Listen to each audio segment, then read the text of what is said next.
अस्सलाम वालेकुम, welcome back to my channel. तो आज का टॉपिक बड़ा इंटरेस्टिंग है, तो वीडियो आपने एंड तक देखनी है, कोई भी, ताकि आपसे पॉइंट मिस ना हो। अक्सर लोग सवाल करते हैं कि क्वेश्चन उनका होता है कि हमारा मेल कैट स्प्रे कर रहा है। अडल्ट, जैसे मेल कैट अडल्ट होता है उसका हार्मोनल जो लेवल है वो इंक्रीज़ हो जाता है, उसको फीमेल की ज़रूरत होती है। स्प्रे इसलिए करता है, फीमेल को अट्रैक्ट करने के लिए करता है, साथ में साउंड भी निकालता है। मेटिंग के बाद स्प्रे की जो होता है लिमिटेशन कम हो सकती है, लेकिन हम ये नहीं कह सकते कि वो बिल्कुल स्प्रे स्टॉप कर देगा। ये इसी तरह साइन आप इस तरह सामने आपको पिक में शो हो रहे होंगे, इस तरह ये स्प्रे करता है। बैठ के भी करते हैं, लेकिन ज़्यादातर बैठ के उनको कोई इन्फेक्शन होता है, अगर लिटर ट्रे गंदी है उसकी वजह से भी कैट जगह जगह स्प्रे करेगी। तो लिटर ट्रे आपने डेली क्लीन करनी है। अगर एक से ज़्यादा यूज़ कर रही हैं तो कैट आपने तब भी क्लीन करनी है, अगर एक भी यूज़ करिए, क्योंकि अगर लिटर ट्रे गंदी होती है उनकी, वो दैन भी जगह जगह स्प्रे करते हैं और इस तरह उनको एक आदत बन जाती है। जैसे इस पिक में आपको शो हो रहा होगा, वो सूंघ रही है, तो क्योंकि वो एक जगह जहाँ स्प्रे करेंगे तो उनको ना उनकी हैबिट बन जाएगी, क्योंकि वो ये सब कुछ करते हैं फीमेल को अट्रैक्ट करने के लिए कि इससे, और अब साउंड भी निकालते हैं, क्योंकि मेल कैट में हीट साइकिल नहीं होता। उनके हार्मोन्स लेवल जब इंक्रीज़ होते हैं तो ये इसी तरह स्प्रे करते हैं फीमेल को अट्रैक्ट करने के लिए। दूसरे कैट्स को इंडिकेशन दे रहे होते हैं कि ये हमारा एरिया, आपने इधर नहीं आना। तो ये इनकी रीज़न होती है स्प्रे करने की। और सम टाइम होता है कि अगर कैट्स मेंटली डिस्टर्ब है, स्ट्रेस में है, एंजाइटी में है, तो उसकी भी रीज़न होती है कैट्स तरह स्प्रे करती है। तो उसमें यह है कि अपनी कैट्स को हैप्पी रखा करें। अगर वो थोड़ा सा आप उसके साथ खेलेंगे, उसको बाहर लेके जाएंगे, थोड़ा उसका स्ट्रेस लेवल कम होगा, तो जो स्प्रे की जो लिमिटेशन है या स्प्रे करना भी वो उसका कैट छोड़ देगी। किसको बिस्किट चाहिए? लेकिन इसके प्रॉपर हमारे पास दो सोल्यूशन भी हैं। पहले तो आ जाता है न्यूट्रल, लेकिन न्यूट्रल से ये है कि फिर न्यूट्रल सर्जरी होती है, तो उसके बाद आपको ये मेल कैट में चीज़ें फेस नहीं करनी पड़ेंगी, स्प्रे और ये चीज़ें। लेकिन अगर कैट की एज ज़्यादा है, 1.5 ईयर्स या इस तरह से ज़्यादा है, तो कुछ मंथ वो स्प्रे कर सकती है। लेकिन बहुत कम केसेस ऐसे होते हैं जिसमें ये चीज़ें आपको फेस करनी पड़ती हैं। 1-2 महीने हो सकता है कि कैट स्प्रे करे, लेकिन आहिस्ता आहिस्ता उसकी जो हैबिट है वो कम होती जाएगी।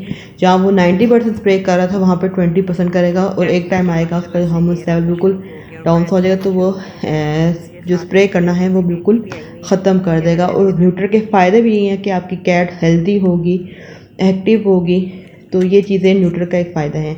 तो दूसरा सोल्यूशन आता है एंटी हीट सोल्यूशन। तो 47 आवर्स में हार्मोनल जो लेवल है उसका यूरिन करना वो छोड़ देगा उसमें। लेकिन इसका एक डिसएडवांटेजेस ये भी है कि जो कैट स्ट्रेस में चली जाती है, उसका इम्यून सिस्टम जो है वो वीक कर देगा, एंजाइटी और डिफरेंट किस्म की बीमारी लग जाएगी। क्योंकि एक जो इंजेक्शन के जैसे अगर फ़ायदा है, जैसे इसका एक फ़ायदा है कि इसका 48 आवर्स में वो थोड़ा सा स्प्रे की जो लिमिटेशन है वो छोड़ देगा, लेकिन उसका नुकसान भी है क्योंकि इसमें डिफरेंट किस्म की इसको डिजीज़ हो सकती है। तो जो प्रॉपरली सोल्यूशन है, या आप उसको थोड़ा सा बर्दाश्त करें, जो मैंने आपको रीज़न्स बताई हैं कि स्ट्रेस की वजह से भी ये स्प्रे करती है कैट्स, तो आप थोड़ा सा उनको टाइम दें, उनके साथ खेल लें, और ये एक चीज़ है। लेकिन आपको अगर प्रॉपरली सोल्यूशन चाहिए तो वो न्यूट्रल ही है, अपनी कैट को न्यूट्रल करवा दें, लेकिन न्यूट्रल के बाद वो स्टार्ट नहीं कर सकता, क्योंकि न्यूट्रल के बाद 30 to 40% चांसेस होते हैं। कुछ कैट्स होती हैं जो स्प्रे करती हैं, मोस्टली जो कैट होती हैं वो स्प्रे करना छोड़ देती हैं। अगर लेकिन एज ज़्यादा है तो थोड़ा सा टाइम लगेगा उसको कम्प्लीटली छोड़ते हुए।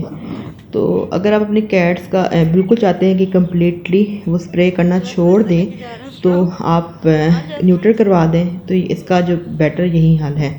तो एक और चीज़ आती है कि हम इस कैट जो स्प्रे को नेचुरली हम किस तरह वो कर सकते हैं। तो उसमें आता है एक बेकिंग सोडा के साथ, और आप विनेगर, जो अगर आप जहाँ कैट्स डिफरेंट जगह पे स्प्रे करती है उसको आप मिक्स करके ले, तो यानी स्प्रे कर दें और कुछ घंटों के लिए छोड़ दें। और अगर ओवरनाइट छोड़ेंगे तो उससे भी होता है कि कैट को, क्योंकि जो स्मेल होती है ना वो बड़ी उससे इरिटेट होती है, तो वो ऑटोमेटिकली उस जगह पे भी स्प्रे करना छोड़ देती है। तो ये भी एक बड़ा अच्छा एक टिप है कि बेकिंग सोडा थोड़ा बहुत क्वांटिटी में, ज़्यादा नहीं, और विनेगर थोड़ा सा मिक्स करके दोनों को आप कुछ घंटों के लिए छोड़ दें, और ओवरनाइट छोड़ेंगे तो उसका ज़्यादा फ़ायदा है, और नेक्स्ट मॉर्निंग आप उसको वॉश कर लें। तो ऑटोमेटिकली कैट्स जो स्मेल से बड़ी इरिटेट होती है तो वो छोड़ देती है। आई होप आपको मेरा आज का व्लॉग अच्छा लगा होगा। तो अगर अच्छा लगा होगा तो लाइक कमेंट्स शेयर लाजमी कीजिएगा, और अगर मेरे चैनल पे न्यू हैं तो सब्सक्राइब लाजमी कीजिएगा ताकि आपको आने वाले टाइम पे अच्छे व्लॉग्स मिलते रहें। Thank you for watching. दुआओं में याद रखिएगा। अल्लाह हाफ़िज़।